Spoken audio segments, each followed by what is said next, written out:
that cozy. Welcome, everyone. You're watching the Karla Dawn Live Show. I'm Karla Gordy Bristol here in historic Culver City Hotel. Now you know where we are today, and I am with a guest who's got some very fascinating stories to talk about, Sir Keith Holman. Hi, Keith. Hi. Can I just say Keith, or do we have it? You got the sir, so I got to say Sir Keith. So when people say it, do they just say, hi, Sir Keith? They do. It's Sir Keith or Keith. Hi, Sir Keith. I have to work with this. I'm not used to talking with many sirs, you know. So tell us about this Sir Keith title. When did you, were you knighted? Yes, I was knighted years ago. I was quite honored. With knighted with a lot of people from Europe. I was only American, I believe. And it was quite amazing. Just the honor and the sword. Yes. And I'm blessed. And part of being knighted means that we help others and children and do hospitals and things and raise money around the world. Mm-hmm. It's very humbling for me. Very nice. Because of my art, my design. Right. Sir Keith is a designer, a philanthropist, and you're gonna hear some great stories about the work he's done. Many of them are films you know about, artists, performers that you are very familiar with, and to find out how he played a big role in the outcome of those projects is going to be pretty amazing. First, I want to do a big check to make sure everyone's hearing me well, that the sound is coming through, that we're visible to you, because there's one thing we don't want is for you to miss any part of this great show and dialogue. So please make a comment or two that you can hear us okay, and I'm going to come check that out.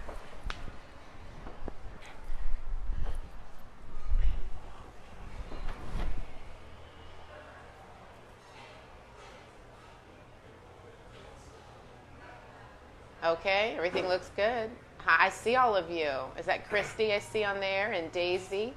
Welcome, everybody. We appreciate you watching. Thank you so much. Now we're about to have some big fun. We're ready now. We know you're there. You got us. We're good. I see all of you. We have over 250 people watching. So that's wonderful. And I'm sure by the end of the show, we'll have many more. So, Sir Keith, I have to get used to saying this over and over. Sir Keith, Sir Keith. Hey, I believe that in life, when you reach the level of getting a title like that, you have to use it. People have to respect that, because there are very few people that, you know, are in a position to have someone want to bestow that upon them. Yes, I'm really blessed, and I think about it all the time with the way I react to people and how I am. And so, yes. Yeah. It's an honor. How did it feel when you first were told that you were going to be knighted? I didn't believe it. And it was only when I think they put the medal on you to kneel and the sword comes down. Do you believe it? Yeah. And, you know, they speak languages from all over the world. And I remember Miss Rothschild looked at me and says, "Do you understand what they're saying?" I'm like, yes. Yeah, and it's that moment of this is happening. This is really happening. Yes, and the fact that, you know, it's not something that you can buy with money. Mm-hmm. It's something that's bestowed upon you by your good deeds and what people believe in you, and that absolutely was quite humbling for me. And I'm just honored, and I try to do the best I can. That's wonderful. That's wonderful. What year did this happen? Yeah. Okay, are we telling years? Years ago. Maybe we don't tell exact years. You know, we all don't want to disclose details on that because we're all still young and vibrant. You're good. You know, we don't age. We don't age. So being a designer for so many, I have to say happy birthday to my brother, William McGriff, celebrating his birthday today, and I won't tell the age of that either, but because he's younger, and then that'll, of course, age me, right? So happy birthday, William Knight, and William McGriff, and I will see you later today for a joyous celebration. There we go. And prayers and thoughts are out to all those victims of the hurricane. Yes. I must say that it's been really something heavy on my mind. It's been just the worst in history. Yes. And there's so many people that are distraught and uprooted. So all of our thoughts and prayers, and anything that can be done, every state hopefully is giving them support. And if you have family, our viewers there, we pray for them right now that they'll be well and come back from this. Absolutely. Okay. All right. Now the fun time. So I'm getting right into it, because I know right away the biggest name that I can say from who you've been associated with, there really isn't, because you have Elizabeth Taylor that you've done some things with. So I want to start with Elizabeth Taylor. I want to know, what did you do design-wise that involved her, and how was that relationship? Well, I want to say first that we had our workshop was at 6700 in the Crossroads building down the road from Motown. Oh, We were yes, there. on Sunset Boulevard. So the Yeah. recording studio was in the back there. Uh-huh. If you remember, we were in the front. So wait, the Motown recording studio on Sunset or the studio on Poinsett? Motown. We were on Here in LA. yes, on Sunset Boulevard and Las Palmas. Okay. In the Crossroads building. Yes, I know. So in yeah. the back there was a recording studio. So a lot of people came through all the time. Okay. So in that workshop is where we did a lot of work. I worked with a woman named Stella Ruata, who owned Artistic Hand Beading. In that workshop, we did things for Bob Mackey, Rhett Turner, Right. Bill Whitten, who I worked with, Bill Blue. So a lot of Oh, wow. recording artists from Motown would come up the road and do recording in the back. I see. And that's where we had worked on White Diamonds with Elizabeth Taylor. I love White Diamonds wasn't it great? perfume. Yes, so Stella did the beadwork Oh, on that. really? I used that for years. Yes, Nancy Yeah. Reagan's inaugural gowns, with Mr. Galanos, Dolly Parton. So I started kind of working there. So that workshop really launched. Yes. Would you say is that where a lot of the celebrity relationships were Right. launched? So they would record down the road and come back up, or go down to your studio, or go to other studios, your offices, and come back. So I started there, and then we opened a shop in front. Yeah. And I started working for her, and then I started working with her. And Nice. so Elizabeth Taylor came in there. The first person I worked with was Bill Whitten would not take me there until he felt I was seasoned enough. Now, in the meantime, we were making clothes for Michael and the Jackson family. From that In workshop right there. His gloves and socks and military jackets were made there. That's one of the People magazines. How did you get that from them? Was it someone at Motown that came in and was aware of it? What was the Through contact Bill there? Whitten, the designer. So Bill Whitten had that relationship and he got them. Yes. Wow. Yeah, they were created by Michael Jackson. Get it straight, everybody. Michael Jackson, Bill Whitten, and Stella Ruata. They're the three people who co-created Michael's gloves, socks, and military jackets. Okay, so that's how it actually, so started. this big That's Michael how Jackson it glove started. Yes. has been, so many Yes. people are trying Yeah. to take credit. Let's get it. We're getting it right, It's guys. Bill Whitten, Michael Jackson, and Stella Ruata, who Stella actually made them and had to put them together. And Interesting. Different gloves work differently. Some had no beads on the palm. On the palm. Because when you grabbed the microphone, it would be static. Or when you grabbed Brookfield's hands, you would see. You would be touching the Right, stones. right. What kind of stones were these? They were original were Swarovski, crystal, lock roses because they had holes in the center. That's how it started. And with the Jackson family, we did a lot of the clothes for the Victory Tour. Yes. So I came in at the tail end. And yes, I swept floors, and yes, I did what I needed to do. to help. Well, yeah, and so I worked for them first, and then when Bill saw me, he took me, and I worked with him. But we were making the clothes already for them, and like I said, so many other celebrities: Dolly Parton, Kenny Rogers, Neil Diamond, the Commodores, Earth, Wind and Fire, were already being made there Okay. at the workshop, and Taste of Honey. A lot of those groups. Right. So did you always know you wanted to get into design? Is that really, No. you didn't? No. My parents were in the law, and so they thought I should either do the military or the seminary. So they sent me to seminary, and I walked out. And they sent me to the military academy in Denver, Okay. and I left right with them. But I had to have a job. But you didn't know what you wanted to do I didn't know what I still. wanted to do, You but just they knew you said- didn't want to do that. I knew I didn't want to do that. And I knew that I had to do something. And my parents said, you can do what you want to, but just do a business degree. Get your business Okay. degree along with it. Okay. Was So very- they gave you flexibility, but said we want you to at least have the degree, but they Yes. didn't pressure you to be a lawyer, They did, but I wouldn't do it. so they let it But go. I had to do something. As long Yeah, as they wanted to business see and that go at least you were college. doing something. Yeah, Okay. yes, that's how it Okay, so you started. got the degree. Right. And did you make a decision at that point what you wanted to do? I was at that time. I kind of knew I was going to law school in Topeka, in Kansas, Okay. at Washington University, and I said I got to get to California. And once I saw Why? Once I Why saw- California? Motown was there, Soul Train.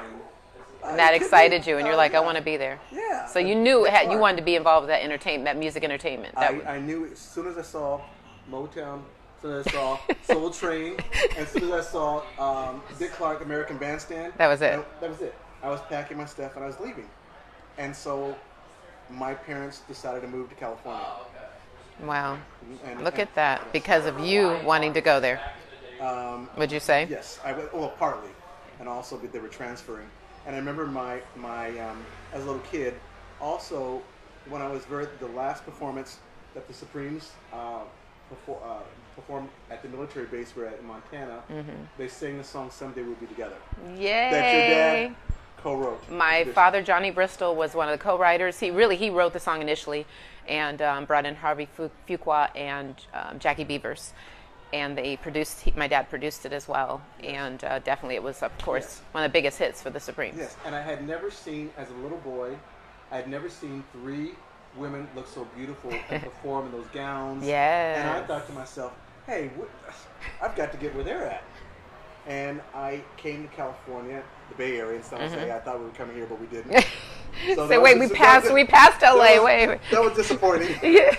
But now I'm kind of glad we did to get a foundation. Yeah, no, San Jose is a great town. Yes, and I needed $3,000 to take this class in this new thing called music videos. And my parents wouldn't give me the money. I worked for UPS, and I saved my money, and I was coming back and forth from Los Angeles to San Jose over the weekends. I was learning how to design. Right. And I worked for free at first. Yes, I did. And then I started working with one Stella saw that Miss Roth saw that I could do the job. I worked with her. So I'm missing when you wanted to do design, because it was about the music and Motown and Soul Train. Then you got to San Jose. At what point did you say, I want to do design? When I was selling cars. Fiats, Peugeots, and Lancia Beta Coupes. Okay, so you try this. Yeah. European cars. I remember those. And because I didn't want to work with my parents said, and then finally I said, I've got to do this. Right. And I knew at that point, I'm glad I did, because you must have a business background. It is music business, design business, entertainment business. Yeah. You have to have it. Otherwise, you're going to walk away from nothing. You're right. It's a powerful industry, and you have to have that. That foundation. Yeah. Everybody, listen. Go to school. Right. Go to college or take classes in legal law, business, accounting, so you understand where your money's going to. Yeah. And also that you know what you're dealing with. You can have fun. Learn. The writers, the producers. Right. So I was watching this, and we were working with so many entertainers. Johnny Gill was amazing. Yes. Longtime friend. Yeah. Johnny Gill.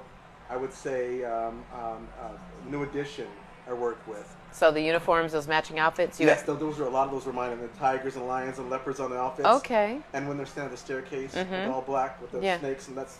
So you created those designs for their... I did. Wow. I did. I created them. And ironically, I worked with Bobby Brown when he did his solo album. And those clothes were actually to be for Philip Bailey. And look at that. Or somebody had gotten sick, and I showed him the sketches he wanted them, but he did something else. And so I ended up making the clothes, and Bobby Brown got them for Every Little Step I Take, Tenderoni, for Ghostbusters. What did he say when he saw this? What do you remember his loved reaction? Them. He wanted them all. And as a matter of fact, his jacket on the back of Ghostbusters, he's wearing a gold jacket on the cover. On the back of the beaded jacket was actually a prototype for Michael Jackson. It was Michael's jacket first. So interesting. That's where that jacket came from. Interesting. Yes. Look at that. Went all the way down from Philip Bailey to Bobby Brown and to Michael Jackson. It was Michael Jackson. It was supposed to be Michael Jackson, and it changed. Yes. And then I was blessed to work for the gentleman named Juan Gabriel. He was one of the biggest Latin performers there was. And he wanted to look like Michael Jackson. Who didn't want to look like Michael Jackson? But he like had the money to afford to buy the clothes. So, then, so what we did was I took a little bit of Michael's costumes with Bill, a little bit of Lionel Richie, a little bit of Neil Diamond, if you kind of look at some of the jackets, Neil Diamond. Yes. And not so much Kenny Rogers. And that's where, if you look at Juan Gabriel's flamboyant days, the 89, 90, those were our costumes. Those are your costumes. Worked on with Stella Rata from Artistic. That's why they look so much kind of like Michael's. Interesting. Yeah. Very similar because they were coming out of the same design team. Right, the same design shop. And then we toned them down in leather for Group Guy. Oh, yeah. Yeah, remember when they were orange Yes, and Guy had yellow? some great outfits. You guys remember that? Yeah. Yes. And that came after working with them. And then it was Heavy D and the Boys. Thank you, Michael Bivens, for introducing me. All right. You got to thank people when they connect you with others, for sure. Michael got me connected with Heavy D, needed an outfit within a day, and we made it. For Soul Wow, Train. in one day. In one day. For the Soul Train award, Soul Train performance. With Don Cornelius, and that's when I met Don. And Don, what an amazing man. to launch the talent for so many people. Right. And how was that for you? That was your first connection to Soul Train? Because we heard everyone, he wanted to get the Soul Train. I was scared. There were 3 people I was nervous of. It was Don Cornelius, Dolly Parton, and Barry White. And I worked with all 3 of them. And Barry White, I didn't know what to do with him. I mean, it was legendary. It was big. Yeah. But I kind of worked with Heavy D, so I kind of had an idea. So about the sizing, because it is different. How is it different making an outfit for someone of a plus size? Because at the time, there was really nobody doing a lot of big sizes for Heavy D. And to have them stylish and fun. That makes a difference. Heavy had his own style and his own vibe, and so we kind of hit Heavy. Heavy had this hip. Barry White was just Barry White. Right. He more was in place and he would sing. He didn't do a whole lot of movement like Heavy D, but he was just very regal. Yeah. I was scared of him. I was afraid to fit him. I was sitting there. Heavy was, Yeah. And I remember Heavy. I was fitting him for an outfit, and he was sitting down writing the lyrics for the TV show In Living Color. Oh. Hold on a minute, Keith. While you're doing In Living this. Color blew me away. So. Yeah, because you were privy to that. They're still working and being creative, and you're here fitting them, around getting them set for their outfit. And fitting them, whether they were awake or half asleep, or bodyguards picked them up and then brought them out to me so I could fit them or whatever. I got the job done. I was early.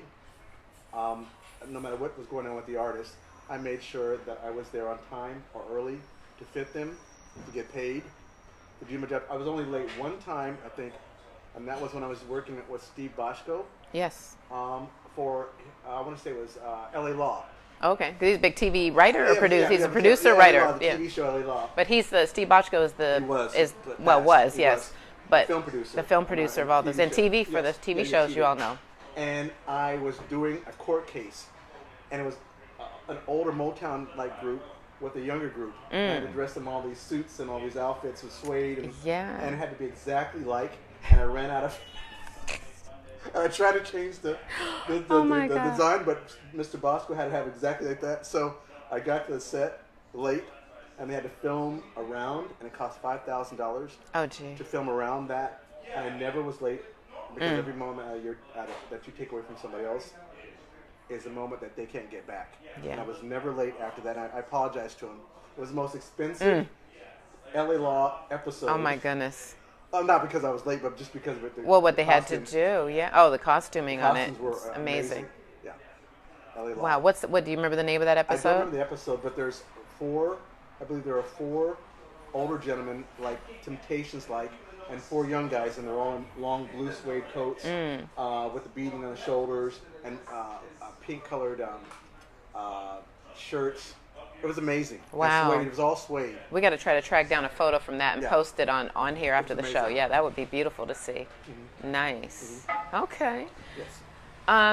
So Steve Bochco, did he use you after that? I'm just got to ask. It was a while, and I apologized. Yeah. However, at that point, I was working with a gentleman named Shelley, the costumer, who took me to look at the Lost in Space robot. Oh, yeah. It was in storage there at 20th Century Fox. I'm giving my age away. Talking about, I know. I don't know what you're talking about. I tried to buy for Lost in Space. Yeah, I tried to buy it for $15,000. Said, well, never mind what I said. But anyway, I didn't get it, which I should have. And I actually ended up working with his other show, Doogie Howser. Yes. And I dressed Doogie. Did you? I dressed Doogie in all the heavier set. Now, he wasn't real fancy, but it's, No, but I dressed him as Dr. Doogie when he wore the leather outfit with the Dr. Doogie with the beads on it, like Michael Jackson, like his glove. That was my costume. Nice. And I dressed the heavier set men that were there because there was nobody to dress them. And you had been doing that. You almost became the person probably to go to. I loved it. For that. People knew if you had someone who was heavy in stature and needed costuming. Bring every size. You can do that. Big. Any size. Because I felt at that period, there were no people dressing large men or smaller men.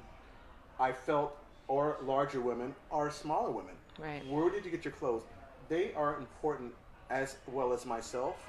As far as dressing, it's just where do you go to? And I always wanted to be.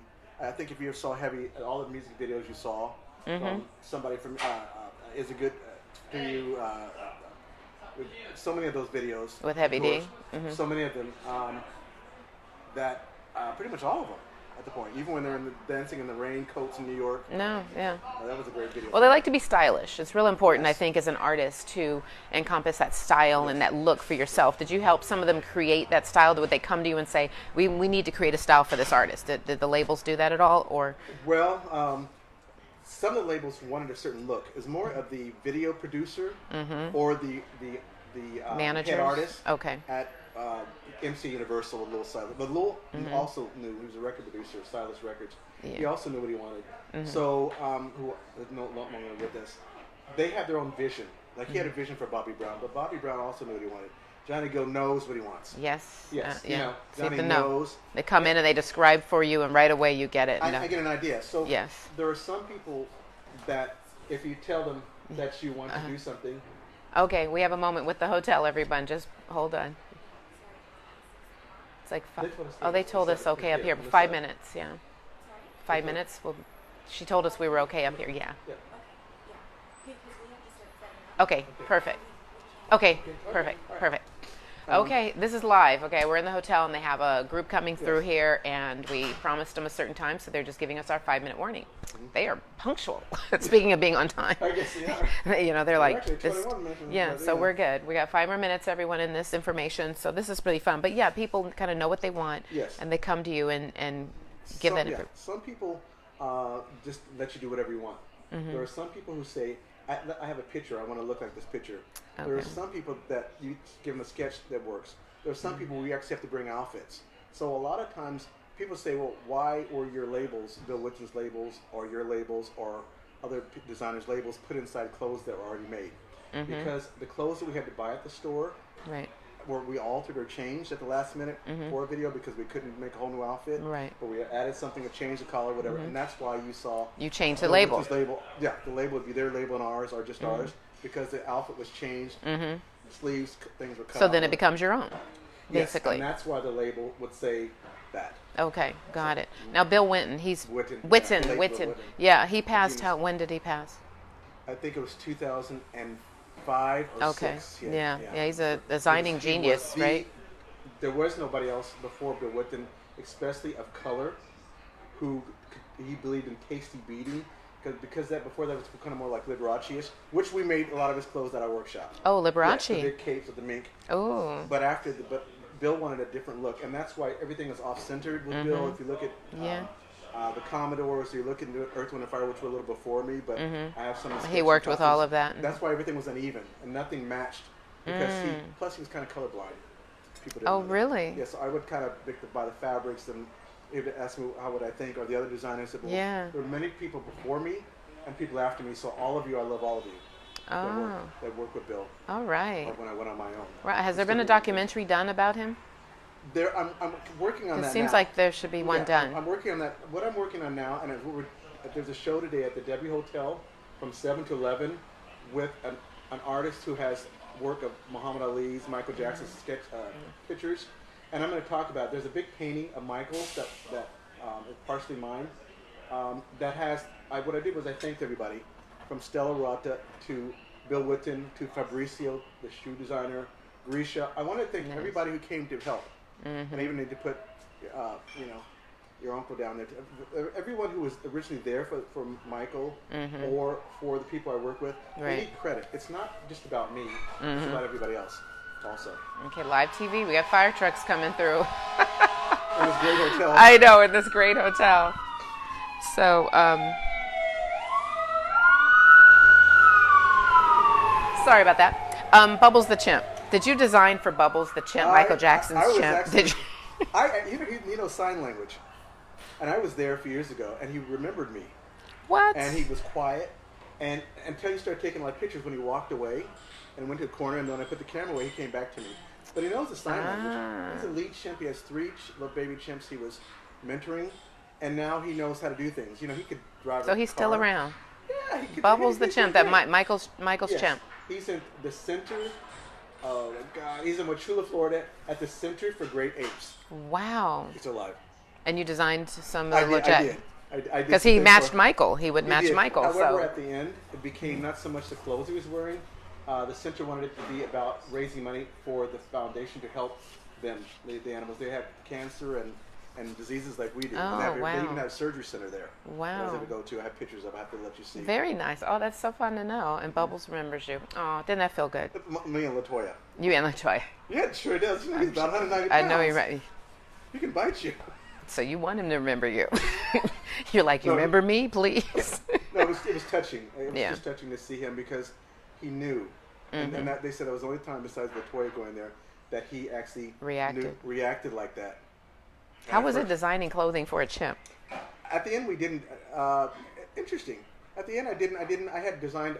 Okay. Did you have to fit him? No, the last time I was there, we stopped. Yes, I had started to design a glove for him. Yes, and I never did it because it became with the center.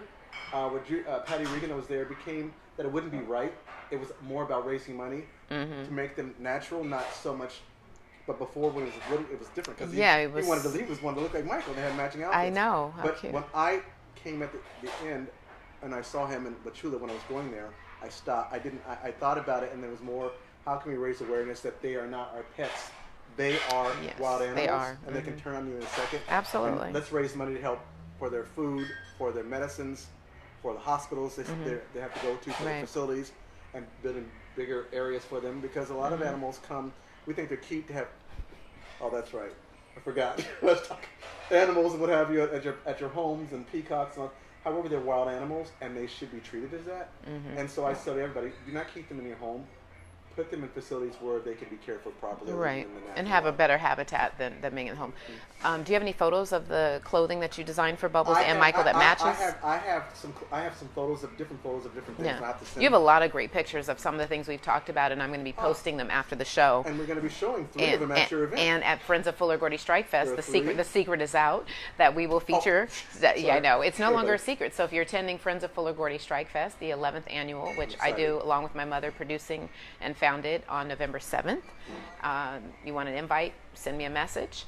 And for those that already have bought their tickets, you are in for a lot. Plus, you'll be able to see some of these great designs that will be on design. This is historic. Yeah, a lot of these pieces that you have that are only for display purposes, that are rare, and you don't get to see them. You don't put them on display often. I don't. And I want to say one last thing.